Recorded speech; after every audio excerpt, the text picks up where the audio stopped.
Hello everyone, today I'm going to show you how to schedule backups on Bluehost. I just tab on the browser and it will asking for purchase plans, and if you want to buy the premium or subscription of Bluehost, please go through the link in description. So let's get to the point, and here you will see the backup points.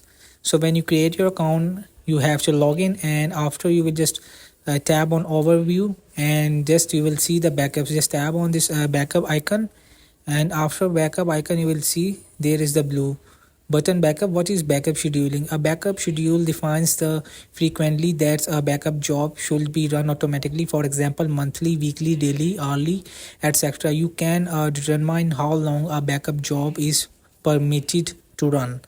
So this is how you will take the schedule on backup Bluehost. So if this video helped you, please don't forget to like and subscribe and get notified for more videos.